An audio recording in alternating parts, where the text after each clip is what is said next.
Support for WUWM podcasts comes from Hop Harvest and Vine and Good Harvest Market in Pewaukee, part of One Destination, combining farm-to-table dining, local craft beers, and organic groceries under one roof. More at goodharvestmarket.com. From 89.7 WUWM, Milwaukee's NPR, this is Lake Effect. I'm Joy Powers. Today we'll talk to a local immigration attorney about the Trump administration's changes to work visas. Then we'll learn about misconceptions around organ donation and the impact organ donations can have on grieving families. It's really humbling to hear families in the middle of the very darkest moments just take so much peace and comfort in knowing that their loved one will live on, that their loved one will prevent another family from feeling the loss that they're feeling. And we'll speak with the owners of Finca Coffee House, a family-owned coffee shop specializing in Mexican cuisine. I wanted to create something with my sister that not only highlighted our culture, but represented our family in a certain way so that we could get roots here. All of that is coming up on Lake Effect.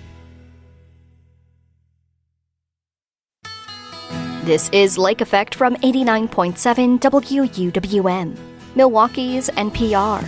I'm Joy Powers, and thank you so much for joining us. Milwaukee Public Schools hired more than 200 teachers from other countries to help fill open jobs this year. The school district uses the temporary H-1B visa program to hire international teachers for 3 years at a time. This type of visa is reserved for people working in specialty occupations like teaching, computer sciences, and engineering. Many employers like hospitals and tech companies rely on these visas.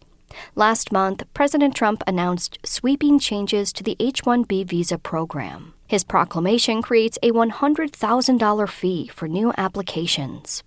That's a steep hike from the current fee of about $3,000.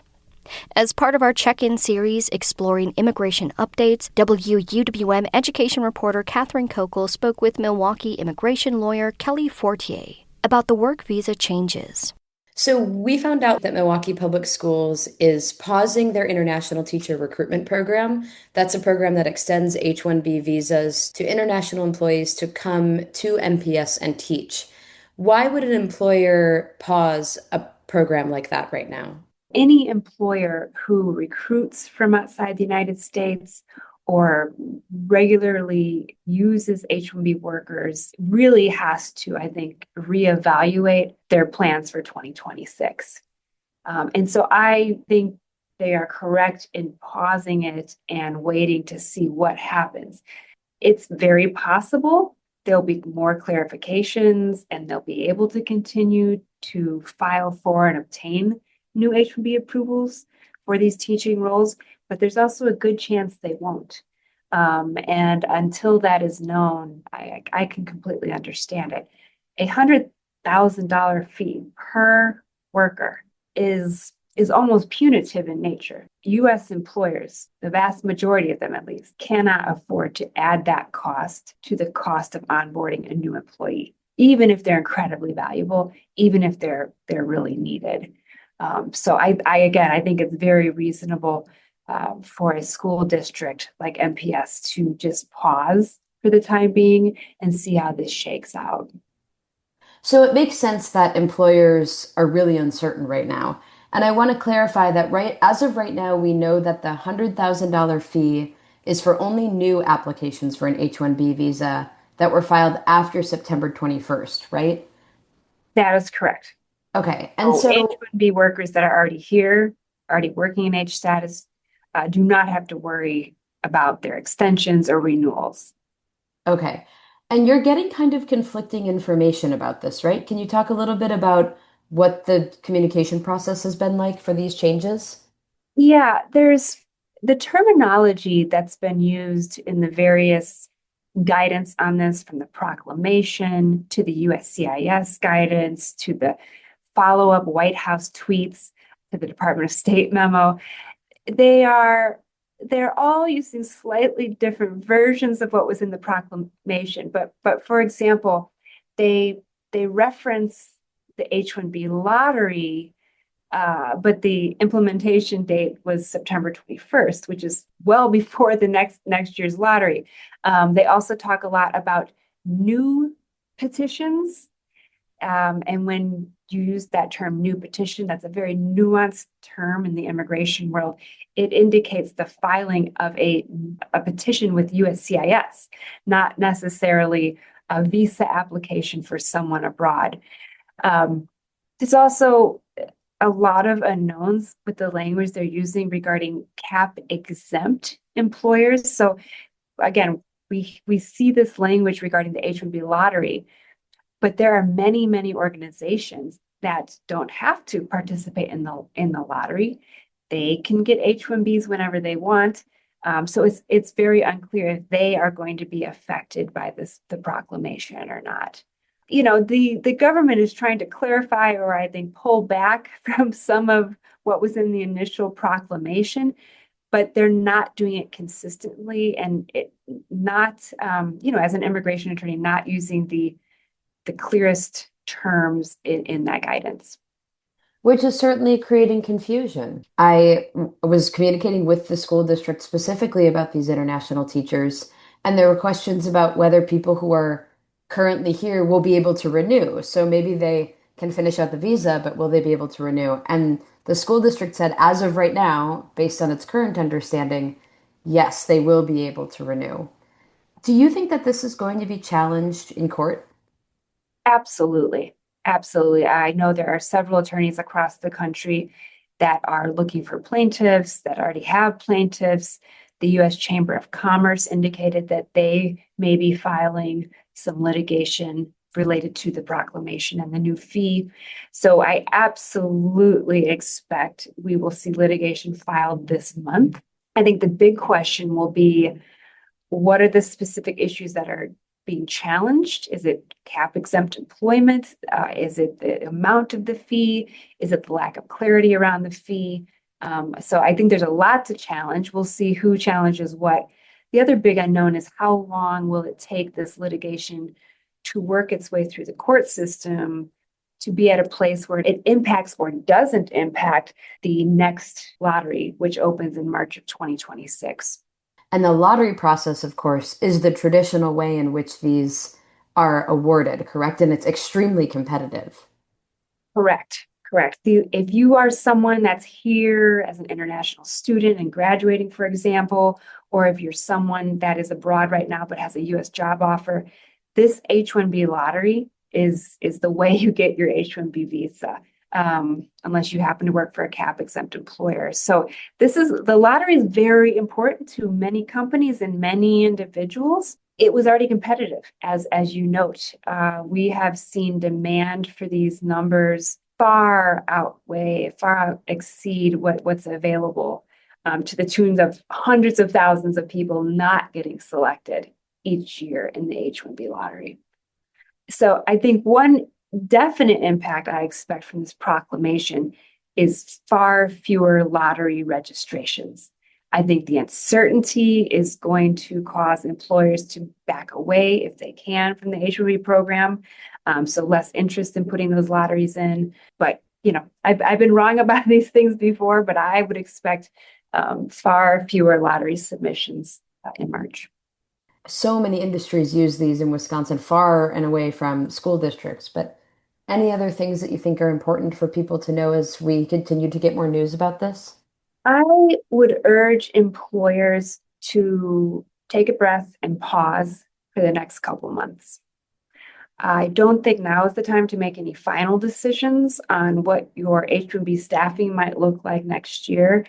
I do think the courts are going to clarify much of this, and it's very possible that it's not nearly as bad as we think it might be right now. So I would urge employers to just not get too anxious about it right now and let things play out for a bit longer. The other thing I think is interesting or of note is, in addition to the proclamation's travel entry ban and that $100,000 fee, they noted there would be new H-1B regulations, and there have been. There were new H-1B regulations proposed that essentially weigh your lottery chances based on your salary. So if you are going to offer an H-1B candidate a top level wage, they're going to get more chances at getting that lottery spot than someone who's coming in at an entry level with an entry level wage. And that, I think, really does shift decisions regarding H-1B sponsorship. It makes, for example, entry level H-1B workers, it's going to be much harder for them to get a spot. And that regulation, unlike this $100,000 fee, I think the H-1B regulation weighing that salary against the lottery, I think that has a very good chance of surviving. So that is something that we as immigration attorneys will be tackling next year, and I'm sure employers also. Never a dull moment in your field. Never. Right? Interesting times for sure. I'm at the point I do a lot of speaking on this topic, as you might imagine, and as of now, I do not even prepare my talking points until 24 hours before any presentation because it's subject to change. Kelly Fortier is an immigration lawyer at the Milwaukee law firm of Michael Best. She spoke with WUWM education reporter Catherine Kokel. You can find more of our immigration coverage at WUWM.com.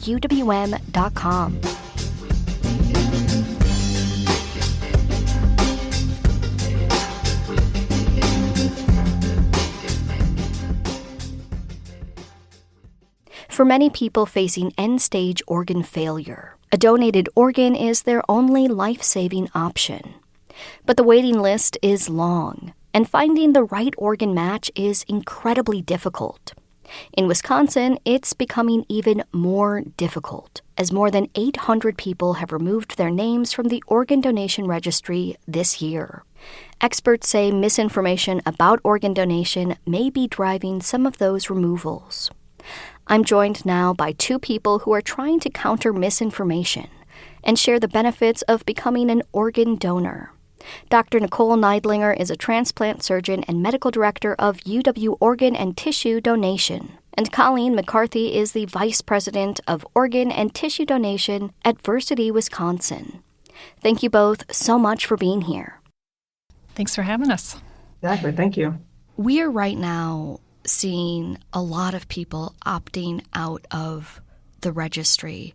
Just to clarify, are these people who might have signed up in the future but decided not to, or are these people who had initially signed up and decided, you know what, I'm not interested? We are seeing across the country and in Wisconsin here a record number of people that are actively removing themselves from the registry. So at some point in time, these are people that had made that decision. They wanted to be an organ and tissue and eye donor. And they may have signed up at the DMV when they were renewing their driver's license or potentially had signed up on the online registry. And as a result of some very concerning media stories, it has really created fear in Wisconsin and across the country. So we are seeing, as a result, people remove themselves based off of this growing fear. Now, you mentioned a concerning media report. Can you expand on that a bit? Sure. If I could go back a little bit and just talk a little bit about, how organ donation works. In the United States, there are 55 organ procurement organizations in the country. We are all federally designated. We're nonprofit, and our mission is the sole mission of organ and tissue donation and transplantation. It is our responsibility to support families that are in the middle of just immense grief and loss, and it is our responsibility to collaborate with the donor hospitals to support these families through their loss and offer them hope and healing through donation. So here in Wisconsin, there are two organ procurement organizations, UW, OTD, and Versity, and we all have hospitals that we support. And every single hospital has a responsibility to make sure that families get the option of organ donation if it is medically suitable. So both of our teams will work with our donor hospitals. We will receive referrals from hospitals. When a family and a hospital care team have decided that all efforts have been exhausted to save a life and that the patient will no longer have a positive outcome, and the family's made the decision to withdraw care, then and only then do organ procurement organizations offer that option of donation to family if we believe there's medical suitability. And what we're seeing as a result of people removing themselves from the registry is a fear of organs being recovered before they should. And what we really want to stress to the public is that there are very clear safeguards in place The hospital and the family are the ones that make that decision for their loved one. They have to make the decision if their loved one would want to live like this, what type of end-of-life care or even quality of care a patient may have. And only then, after those difficult decisions have been made, do we get involved. So that is a very first important safeguard to highlight. Dr. Neidlinger, you're someone who works with people who need organ transplants. What is that like? What is the scale of the need right now? I'm fortunate to do a job that I think is pretty miraculous every day. But the problem that we're facing is that there are not enough organs for everyone who need them. So in Wisconsin alone, there's about 1,200 people waiting on a kidney. Of the whole waiting list in the country, probably about 80% of the waiting list is people waiting on kidney transplants. And 13 people every day die across the nation waiting for an organ. Every 10 minutes or so, somebody new is added to the waiting list. So I think for these people who are waiting on organs, there's really no other option. They have end-stage organ failure. They're on dialysis, but dialysis too is a temporary solution. It's a really challenging quality of life for them. A lot of times people are hooked up to a machine 3 or 4 hours a day, 3 or 4 times a week. It really limits their ability to work and travel and spend time with loved ones. And their only solution is to have the altruism of somebody donating, an organ to them. And I sort of want to echo what Colleen was saying, is that it's the distrust in the health system that has arisen and that we've seen in these past couple of months is really devastating for the waitlisted people. The number of people removing themselves in the registry it really looks like a trend in the past couple of months. And almost as many people have removing themselves in the registry every month as people that are waiting for kidneys. So it's really a concerning challenge, especially for these folks that don't have a lot of other options. What are some of these big misconceptions? You mentioned, of course, this fear that doctors are going to forego some kind of treatment on a loved one in order to take organs. Are there other fears around this idea of being on the registry? That's a main one, but another one is also really understanding that organ donation does not occur until after death has happened and after death has been declared by a hospital physician, again, independent of the organ procurement organization. So I think these media stories have created this fear, people potentially believing that organs may be recovered prematurely. And that, again, is absolutely not accurate. This is another important safeguard in the donation system, is that organs are never recovered prior to a patient being declared dead. If you're just tuning in, this is Lake Effect. I'm Joy Powers, and I'm speaking right now with Dr. Nicole Neidlinger. She is a transplant surgeon and medical director at UW Organ and Tissue Donation, as well as Colleen McCarthy, Vice President of Organ and Tissue Donation at Versity, Wisconsin. And we're talking about the surge in people removing their names from the organ donation list. Even if you're on the registry, that doesn't guarantee, of course, that you'll be able to donate. We had a colleague here on Lake Effect, Eiley, who tragically died in a car accident. She was a passionate supporter of organ donation, and she was lucky to be able to donate some of her organs. But that process did include keeping her on life support, a decision that was very difficult for her family. How often do you see these kinds of situations where someone might be very passionate about organ donation during their lives, but for one reason or another, they're unable to donate? Organ donation is a very rare occurrence. In the United States, there are almost 3 million deaths every single year, but only 17,000 deceased organ donors. So it is just a very small fraction of people that could potentially become organ donors. And that's why every single donor, every single gift is so precious. And so when we're seeing people remove themselves based off of fear and misinformation, it is so concerning. And we appreciate and understand the incredible grief that these families are going through. You mentioned your friend, what her family went through at the hospital. It's devastating. We know these families are in crisis and they are in deep grief. And so it's our responsibility to these families to make sure that we uphold the integrity in the system, that we show compassion to these families as they begin to even just comprehend that they're losing a loved one. So the care that we give to these families in collaboration with hospitals, absolutely essential. And again, and we do that to make sure that these safeguards are in place. The hospital exhausts all efforts to save a life. That is the primary goal. That is 100% the primary goal. And only when that is exhausted is organ donation potentially considered. Dr. Neidlinger, I have to imagine that working with people who need an organ can be difficult. What is that like? What is it like working with someone who's waiting on the list for potentially years, depending on what the need is?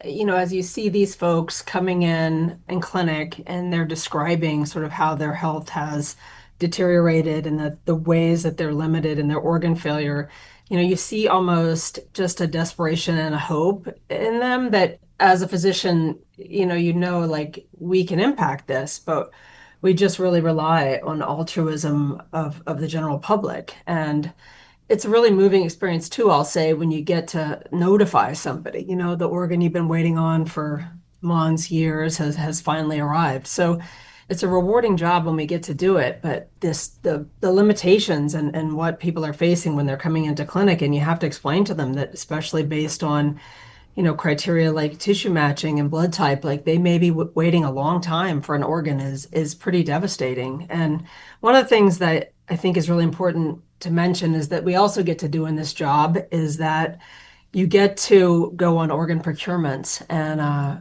often tell this story because I remember it when I first started doing training. It was about almost 20 years ago now. And it was one of my first times ever going on an organ procurement. And my boss at the time told me that when I got to the hospital where this poor young person had passed away and their family was there at the bedside grieving, he said, one of the things you're going to do when you get there is you're going to meet these folks and thank them, put a face to the process and thank them for the gift that they've made and let them know how this impacts the potential people back in Madison and elsewhere and across the state and across the nation, and thank them for it. And I remember being really scared about doing that because, I felt like facing people at probably the worst day of their life that they never thought was coming was going to be challenging, and it was challenging. But one of the things that you learn, like doing the job and getting to talk to people like this over and over, is how much it impacts them, and in a way that's hard to describe. I mean, I think a lot of times these families would say things to me like,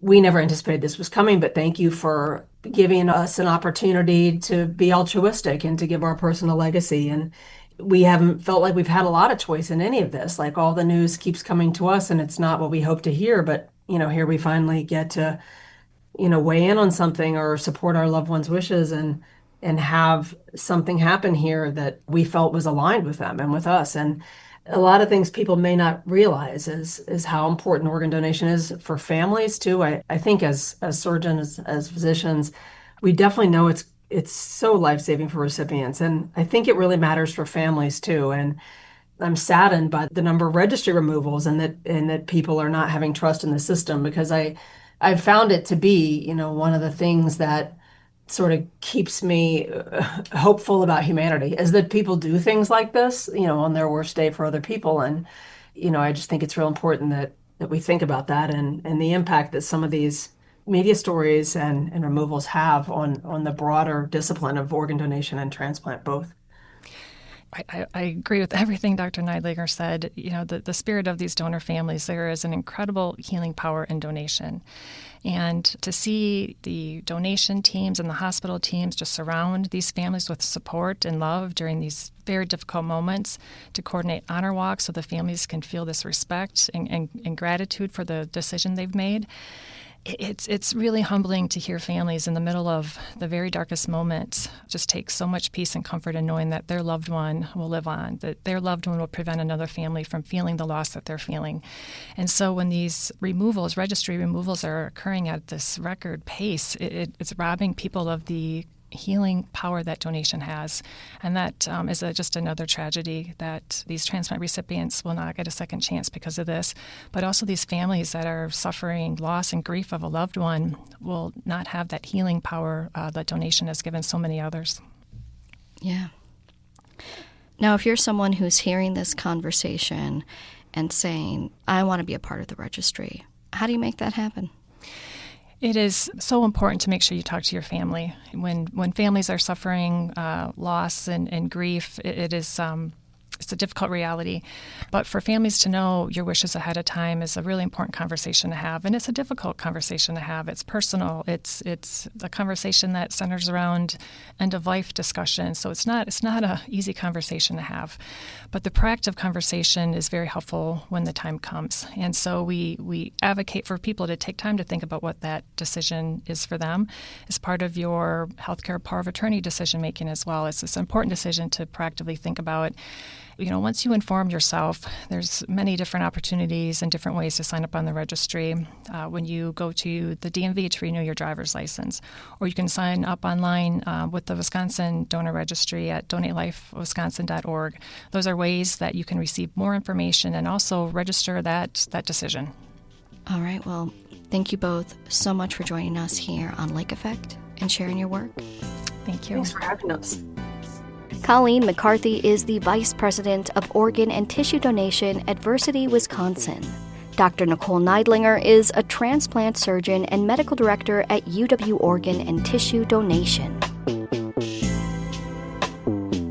And did you know you can listen to Lake Effect as a podcast? Search for Lake Effect wherever you get your podcasts to download and listen on demand. Later in the show, we'll learn about 2 Milwaukee area high schools that joined forces to create a football team. But first, we'll visit Finca Coffee House to meet the sisters who started it. That's coming up on Lake Effect on 89.7 WUWM, Milwaukee's NPR.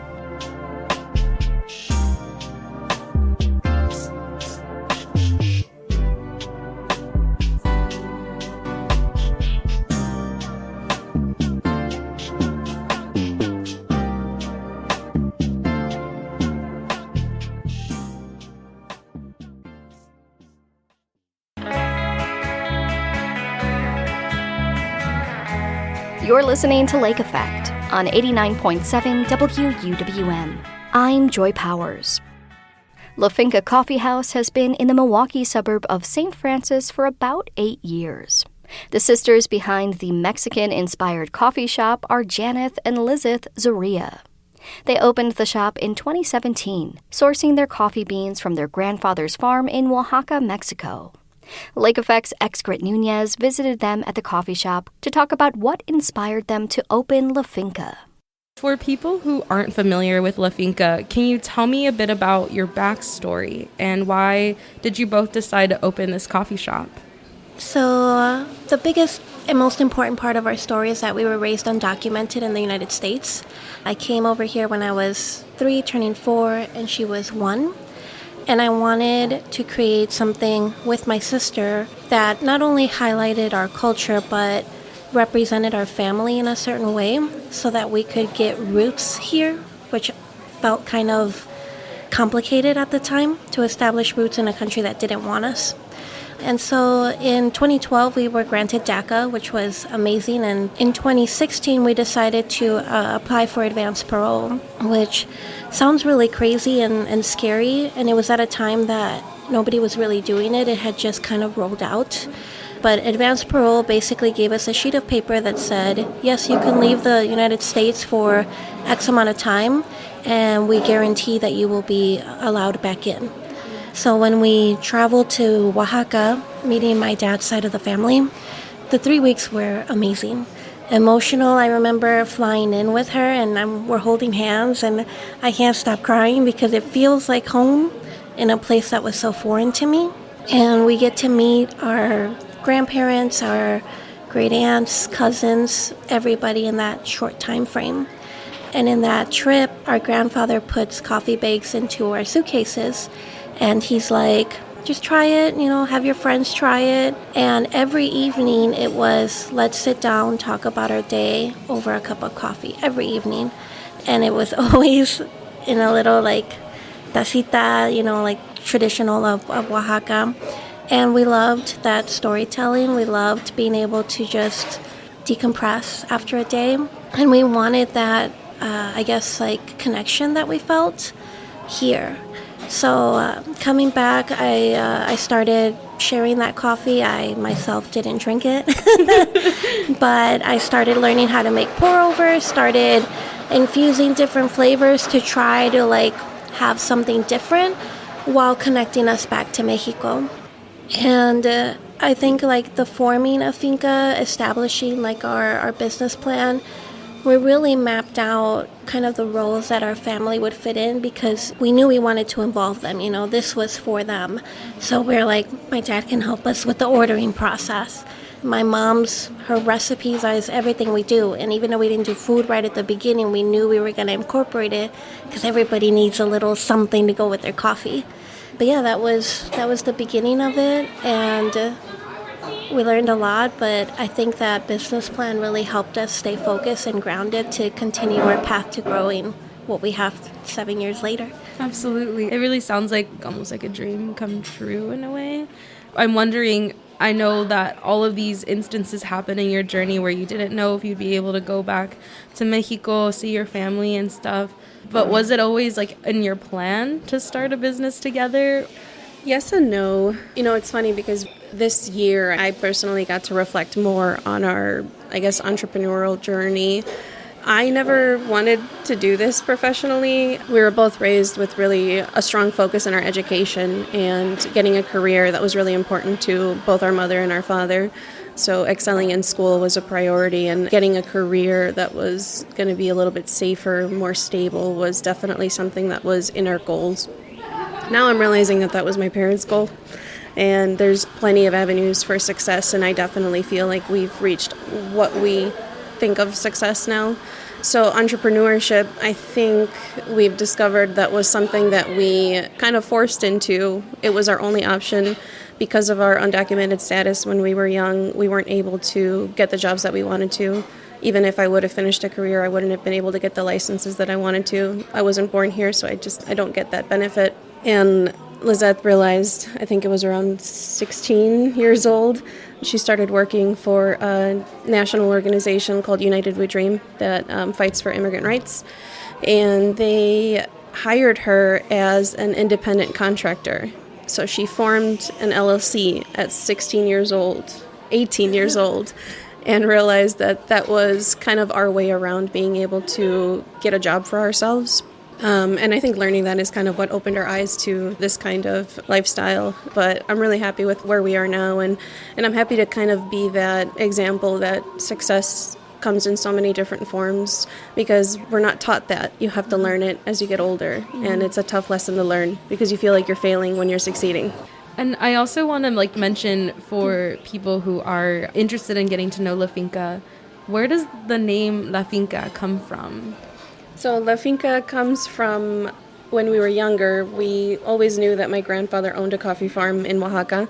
The farm's been in the family for about 5 generations, so we heard stories of when my dad was younger being raised on there, working on the farm, and we've heard so many stories about it, but we never knew what the farm was called. We just called it La Finca.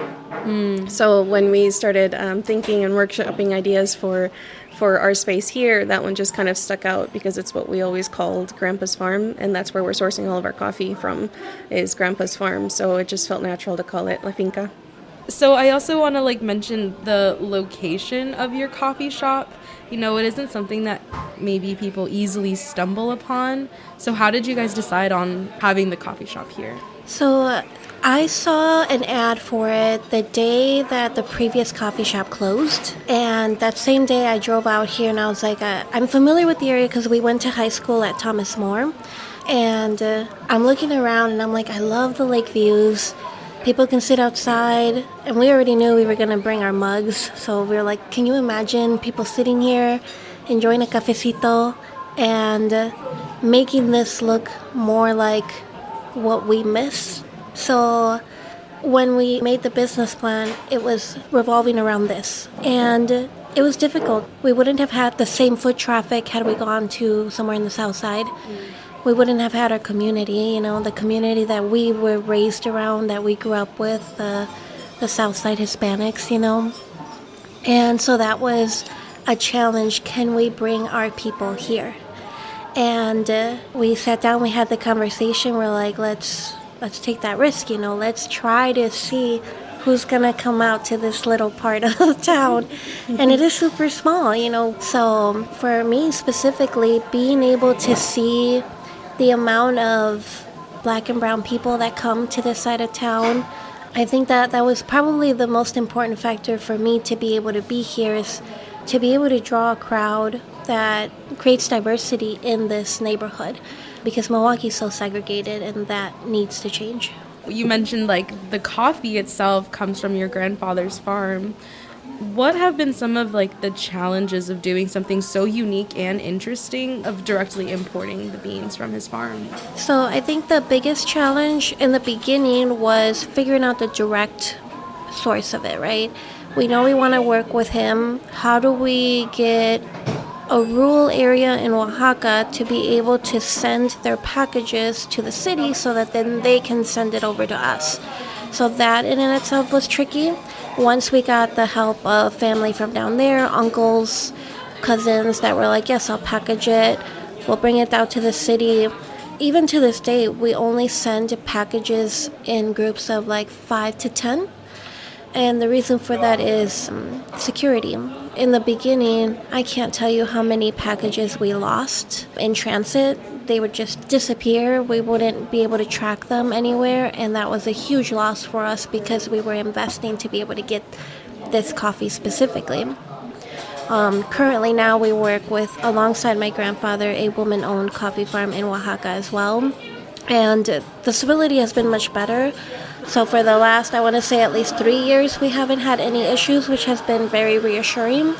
And that gives us more incentive to try to grow in that fashion.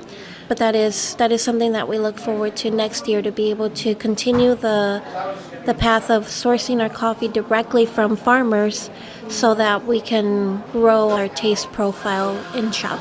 Before we wrap up our lovely conversation, I want to go back to something that you mentioned earlier. I think you both mentioned this. How have you seen your business create community over the past 7 years since you originally set out to do that? Something very important that Lisa touched on was promoting diversity in our community. It's evident when you walk in the shop how much diversity there is. And it's a point of pride for us to be able to say that it's because they're coming here. They're coming to La Finca to get some coffee and chat with friends.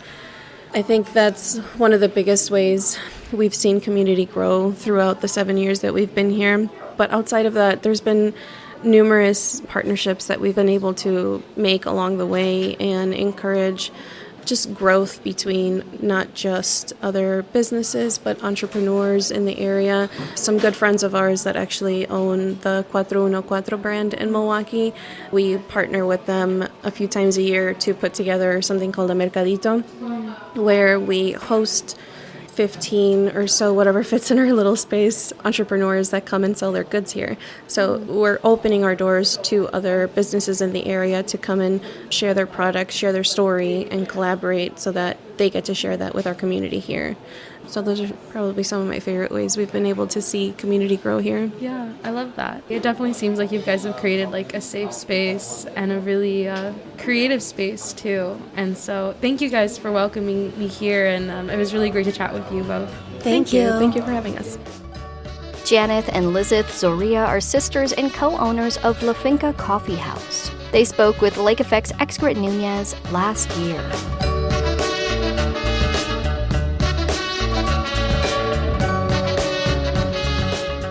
Coming up, we'll speak with the filmmakers of the documentary Messwood. It tells the story of two Milwaukee area schools, Mesmer and Shorewood, and the football family they've created. That's next on Lake Effect, on 89.7 WUWM, Milwaukee's NPR.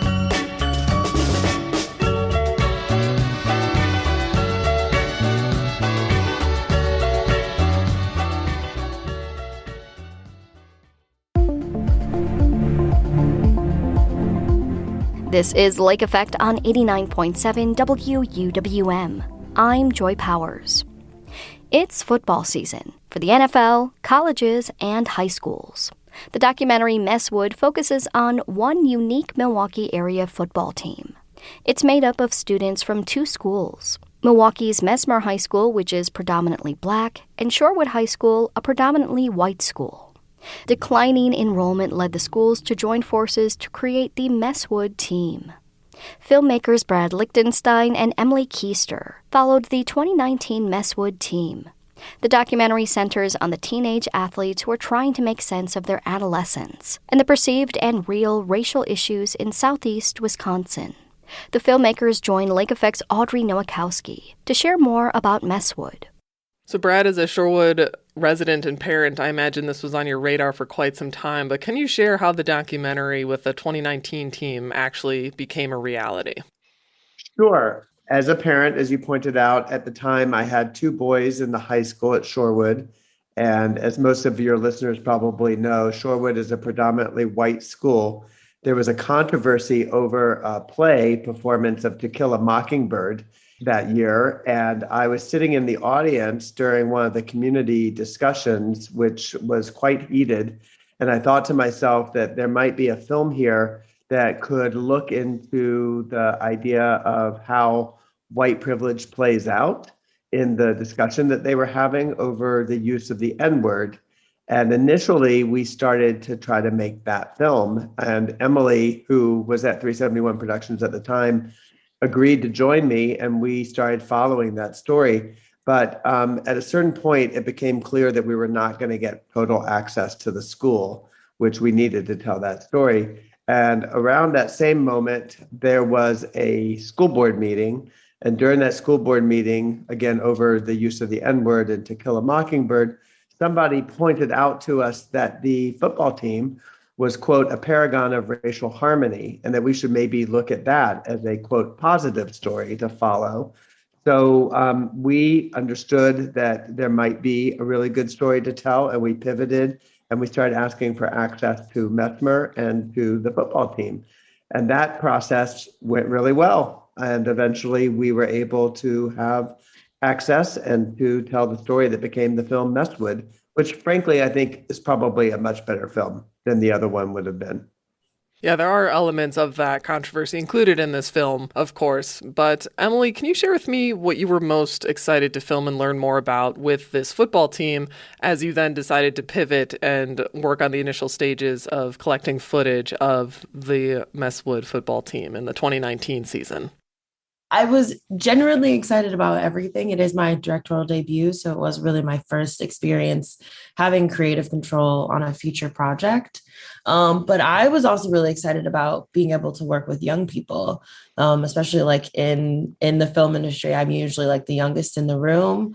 So it was really nice to know that a lot of the boys that we were following, weren't going to be like decades older than me. And I was able to connect with them, and it felt more like a peer-to-peer relationship, which was really great. And then also, being able to work with young people, I think that they carry an innocence and a joy about life with them that, you don't always necessarily see with adults. So that was also really amazing to be able to kind of have that experience and not feel like I was like really, really out of place.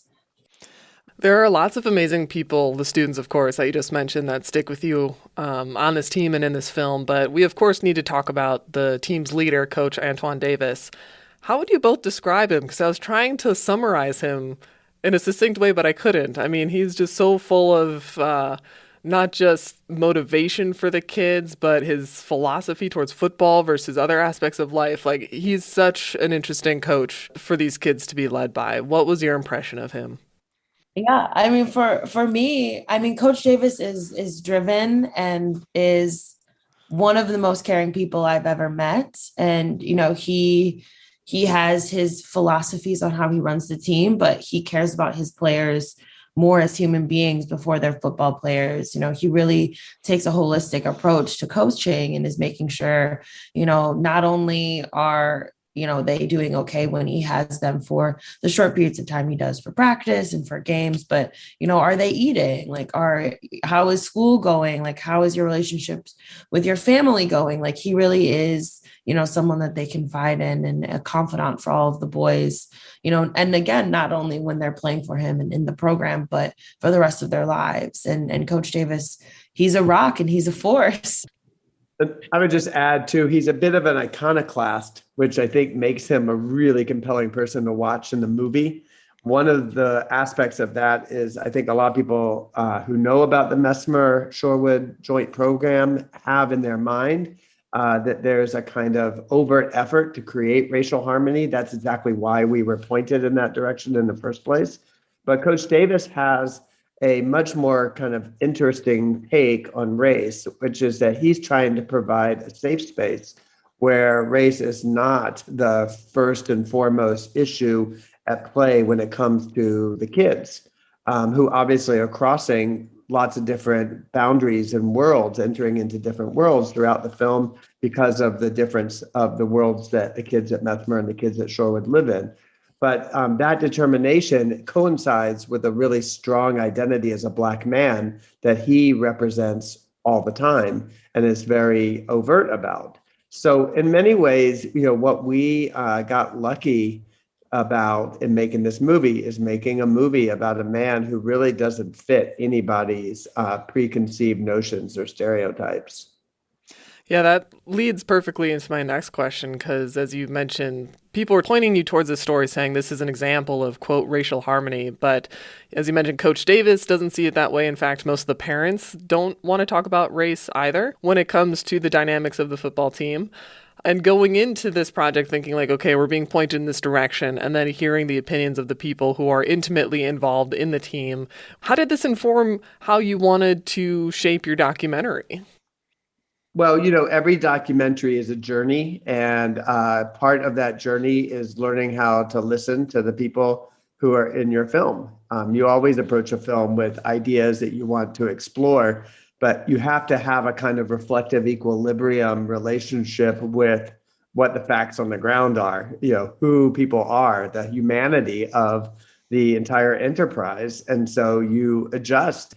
So, we might have gone in with a similar notion to what people were pointing at the team for, but we discovered that there was a much richer story there when we started to really figure out that the story was in people's individual lives, and the story was in the world they created when they came together as a football team and what they accomplished together as a football team. And then the trick of the film really is to certainly address race in the way that it exists in our world and in the world of the film, but at the same time to really recognize the opportunity to bring out the lives and the stories of teenagers. When we watched it for the first time with a live audience, which was at Doc NYC, people were laughing a ton, which was so rewarding because the kids are hilarious at different times and they're filled with joy and they're goofy and, they're just fun to be with. Yeah, I definitely think, Coach Davis, as you'll see in the film, does not want to talk about race with his team. And, just because race isn't talked about and it's not on the forefront of all of these conversations doesn't mean that the boys are, moving throughout their worlds without seeing it. So it's definitely being able to just like sit back and watch this family get created without having to necessarily have race be at the centerpiece of the team. And again, these were like young football players. So I think that what they were able to do and what they were witness to and still to create a family says a lot about what the power of these young people have. And then there's also points in the film where you really see and hear people admit that it's adults that are having a hard time having these conversations. What are you both hoping that local audiences will take away from Messwood?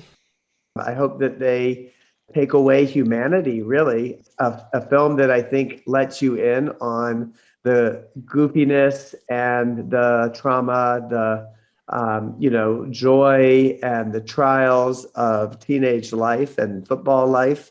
And then I think on a certain level too, I think it is especially important for here in Milwaukee, where, as because we say it every single time we talk about the city, that we're one of the most segregated cities, that we have extreme inequities. These things play out and you see them in the film. I mean, they can't help but not be there. So I hope that it also fuels a discussion, but maybe we've come up with a fresher way to have that discussion by making it, part of the soup, but not the main course. part of the soup. I've been thinking about it a lot of what I hope Milwaukee audiences get from the film. And like Brad said, I hope it does spark conversation for sure. And conversation that looks different. I think lots of different types of conversation about race in Milwaukee have been happening for a while. And I hope that this film, is just part of a lot of courses of the meal, and can lead us into a bigger conversation. I also hope people learn to listen and respect to young people more, because I think that there's so much we can learn from these players and these young people who are, living in the city and experiencing so much and still overcoming so much and coming together and have just this really nuanced understanding of what it means to live in Milwaukee and to grow up in the city right now. So I hope people, learn to respect and listen. Brad Lichtenstein and Emily Keister are the co-directors and co-producers of the documentary Messwood. They spoke with Lake Effect's Audrey Nowakowski in 2022. And that wraps up today's show. Thank you so much for being here with us. I'm Joy Powers. If you missed any of Lake Effect this week, you can find all of our conversations at wuwm.com. If you'd like to take the show on the go, you can download the Lake Effect podcast wherever you get your podcasts. Tomorrow on Lake Effect, we'll talk to the founder of the Milwaukee Comedy Festival about what's in store for this year's event. Thanks so much for joining us right here on listener-supported 89.7 WUWM, Milwaukee's NPR.